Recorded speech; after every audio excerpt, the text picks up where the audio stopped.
नमस्कार दोस्तों, स्वागत है आपका हमारे चैनल ज्ञान धारा में। आज हम आपको कार्तिक महात्म कथा के प्रथम और द्वितीय अध्याय को संक्षिप्त रूप में सुनाएंगे, जिसमें श्री कृष्ण भगवान रानी सत्यभामा को कार्तिक मास में व्रत और स्नान के महत्व को बताते हैं। पुराणों में कार्तिक स्नान का बड़ा महत्व बताया गया है। कार्तिक मास में जो मनुष्य स्नान, जागरण, दीपदान व तुलसी पूजन करते हैं, वे भगवान विष्णु और माता लक्ष्मी की विशेष कृपा पाते हैं। कार्तिक मास में तारा स्नान करने से पापों का नाश होता है और सुख, शांति और मोक्ष की प्राप्ति होती है। कार्तिक मास व एकादशी भगवान विष्णु को समर्पित है।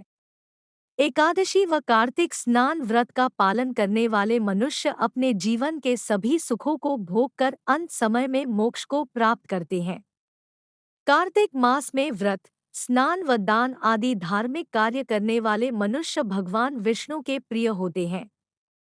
वे मनुष्य भगवान को उसी तरह प्रिय होते हैं जैसे श्री कृष्ण की 16,000 रानियों में सत्यभामा।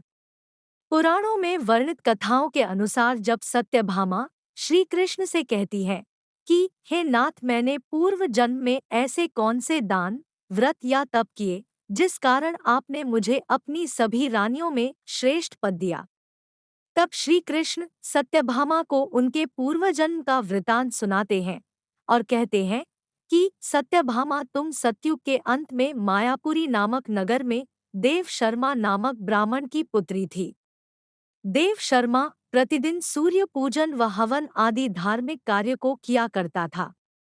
भगवान सूर्य नारायण के आशीर्वाद से देव शर्मा को वृद्धावस्था में एक अत्यंत सुंदर व देवी तुल्य पुत्री की प्राप्ति हुई, जिसका नाम उन्होंने गुणवती रखा।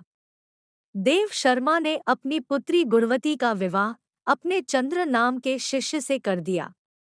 देव शर्मा और चंद्र दोनों पिता पुत्र की तरह रहते थे। एक दिन दोनों जंगल में कुशा और समिधा लेने जाते हैं, जहां पर उन्हें एक राक्षस मार डालता है।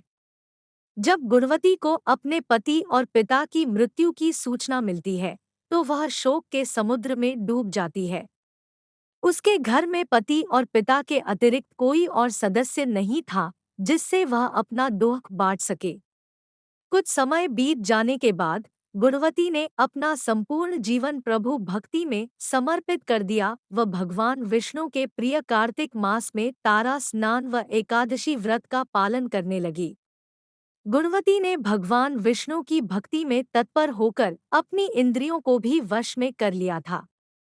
वह अपने अंत समय तक एकादशी और कार्तिक मास के व्रत आदि दान पुण्य कर्म करती रही और मृत्यु उपरांत मोक्ष को प्राप्त हुई। यह कथा सुनाकर श्री कृष्ण कहते हैं कि हे सत्यभामा, तुम्हारे पूर्व जन्म के व्रत, तप और भक्ति के कारण आज तुम मेरी 16,000 रानियों में सबसे प्रिय हो। कलयुग में जो मनुष्य इस व्रत का भक्ति भाव से पालन करेगा, वह मेरी विशेष कृपा को प्राप्त करेगा। आज भी संसार में जो मनुष्य कार्तिक मास में सूर्य निकलने से पूर्व स्नान, जिसे तारा स्नान भी कहा जाता है, करके भगवान विष्णु का पूजन, दीपदान व तुलसी पूजन करता है, वो मनुष्य जीवन के सभी सुखों को भोगकर अंत में बैकुंठ को प्राप्त होता है। कार्तिक महात्म कथा के अगले अध्यायों पर हमारी वीडियो देखने के लिए जुड़े हमारे चैनल से। अगर आपको हमारी यह वीडियो पसंद आई हो तो लाइक ज़रूर करें और हमारे चैनल को सब्सक्राइब करें।